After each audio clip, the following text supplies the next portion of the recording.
sizlere teşekkür ediyorum. Çok çok sağ olun. Tabii ki Horasan olayı önemli bir olay. Ancak biz Dersimler olarak bunun neresindeyiz? Horasan'ı bütün anlamıyla kavrayabilmiş miyiz? Bizi aslında ilgilendiren ne olmalı? İnancımız mı olmalı? Kültürümüz mü olmalı? Horasan coğrafyası mı olmalı? Şimdi bu üç şeyi ele aldığımızda şu çıkıyor ortaya. Bir dede olarak benimle beraber veya başka dedelerimle karşılaştığı sorun özellikle gençlerimizin ilk sorduğu birinci soru şudur. Biz Türk müyüz? Biz Kürt müyüz? Biz neyiz? Tamam, inancımız Alevi de biz neyiz? Birinci bu sorunun yanıtını bu halkın öğrenmesi gerekiyor. Bu bizim için çok büyük bir sıkıntı yaratıyor. Halbuki biz aslında bu etnisyeni çağrışım yapan bu anlayışın üzerindeyiz biz. Bizim davamız Kürtlük, Türklük, şu bu falan değil. Biz insanız. İnsanı olan toplumlarla, evrensel olarak düşünen insanlarla, milletlerle beraberiz. Ama her nedense tabii siyasi bazı unsurlar bizleri sıkıştırmak, bir köşeye sıkıştırarak, zorlayarak kimliğimizi öğrenmek istiyorlar. Şimdi şöyle mi diyelim, yani Horasan geniş bir coğrafya ve kültürüyle yoğrulmuş olan halkların birlikteliğiyle oluşan bir isminden de anlaşıldığı gibi güneşin doğduğu yer. Yani ilim ve irfanıyla bütün insanlığa bir takım şeyler öğreten bir halkların yaşamış olduğu bu kadim, bu insanlık anlayışıyla uygun olan bu inanç ve bu kültür oradan buraya kadar geliyor. Şimdi böyle mi Horasan'ı anlatalım? Yok, Horasan efendim işte Hazar'ın güneyinde Deylanların kurmuş olduğu bu beylikteki Horasan orasıdır. Şöyle diyebilir miyiz? Biz Kürt değilsek, biz Türk değilsek, öyle diyelim.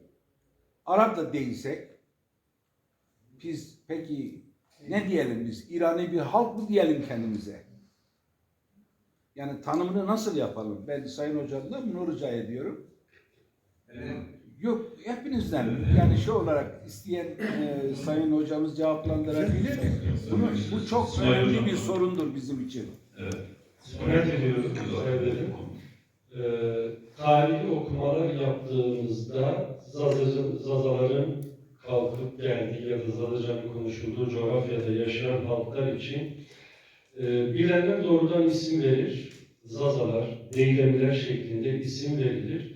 Bilmeyenler de başta tabiri olmak üzere en eski tarihçiler Deylen bölgesinde yaşayan bir halk var. Dilleri Arapça, Farsça ve Türkçe ve Kürtçeden farklıdır. Şehrini düşerler. İşte şöyle fiziki özellikleri vardır, çok güçlüdürler, çok savaşçıdırlar gibi şerhler düşerler ama dilleri birkaç kelime örneği verilir. Bu kelimeler bugün Naim Hocam'ın da bahsettiği Deylemice ardını olarak saydığımız Girekçe, Talişçe ve Zazaca'da yaşayan kelimeler. Yani şahsen 30 yıllık okumalarında, araştırmalarında, yazmalarında 30-35 yıl Zaza'dan başka ve Zazaca'dan başka bir şey çıkmadı karşımıza. Evet, Zaza'yız. Tarihin farklı döneminde farklı inançlara mensubiyetimiz oldu. İşte bir dönem belki başka bir inanca mensuptuk. Ta ki işte Hristiyan olanlar var. Sonra İslam zuhur etti, Müslüman olanlar oldu. Günümüzde de Müslüman Zazalar var, Hristiyan Zazalar var biliyorsunuz işte Türkiye'de yaşayanlar, büyük çoğunluk Müslümanlar. Bütün halklar gibi Zazalar da tarih boyunca farklı inanç kabullerini gerçekleştirdiler. Ama demin de konuşmamda da belirttiğim gibi yaşadıkları her dönemde hangi inanca mensup olurlarsa olsunlar dualarını ya da o inancın gereği olan ibadetlerini kendi ana dillerinde yaptılar. O ana dilde Zazacaydı. Ben bir dil bilimci olarak, dilci olarak, filolog olarak bu ruhunu görüyorum Zazacan'ın tarihi yolculuğunda. Şunu da görüyorum, yani din, dile engel bir durum olmamıştır. İnanç hiçbir zaman dille çatışan bir durum olmamıştır.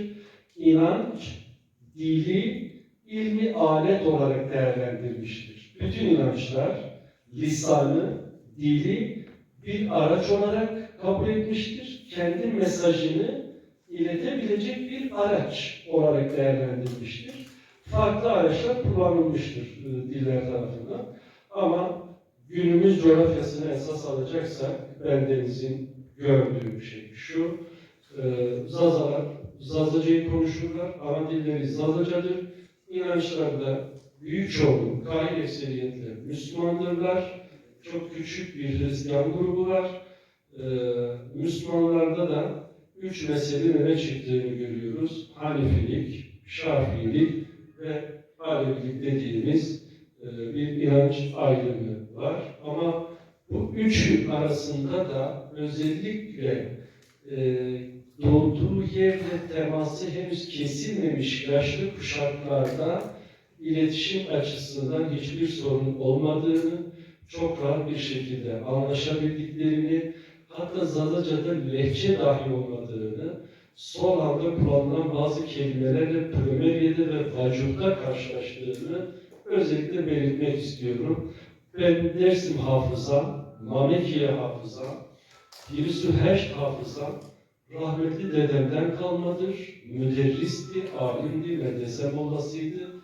Onun anlatıyla tanıdım, sonra okumalarla bunu derinleştirdim ve ben Soğanlıyım, Bingöl Soğan, Şafii, böyle bir ayrım noktası da yoktur. Yani mezhebi, şu mezhebe mensup olan kişi veya şu dile mensup olan kişi şu dili konuşur veya konuşmaz diye bir şey söyleyemiyoruz. Bir toplumun içerisinde, geniş coğrafyaya yayılmış toplumun içerisinde farklı inanç ritüellerinin oluşması, yolların oluşması tarihi süreç içerisinde son derece doğal olarak görüyoruz. Hürmet ediyorum, arz ediyorum efendim. Çok kısa bir şey ben de ekleyeyim de. İnanç türdeştir, kandaş değildir. Batini inancı türdeş toplulukların inançıdır. Bunun içinde Kürdü de var, Zazası da var, değil mi? Nusayrisi de var, Türkü de var. Ve hatta İran'da değil mi? Ehli hak grupları, şunlar bunlar çok çeşitli milliyetler var. Evet, inanç türdeştir, kandaş değil, böyle bir toplumun şeyi değildir.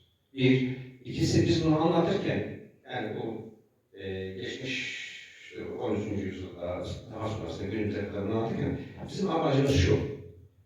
Yani şimdi mesela bazı çevrelerde ya bazı arkadaşlar şöyle düşünebiliyor. Aha, bir zazal çıkardı ortaya. Bunlar ne bir olursa, bunlar bir ulus var. Ulus olursa ayrı hükümlerini talep eder. Ayrı hükümlerini talep edince bizi bölürler. Bizim öyle bir derdimiz yok. Dert şudur. Eğer Kürtler, Zazalar, Türkler değil mi mesela bu coğrafyanın çeşitli halkları.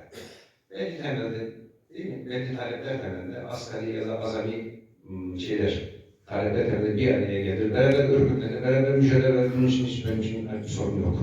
Bizim meselemiz şurada bir tarifi kültür meselesi. Onu şey yapan,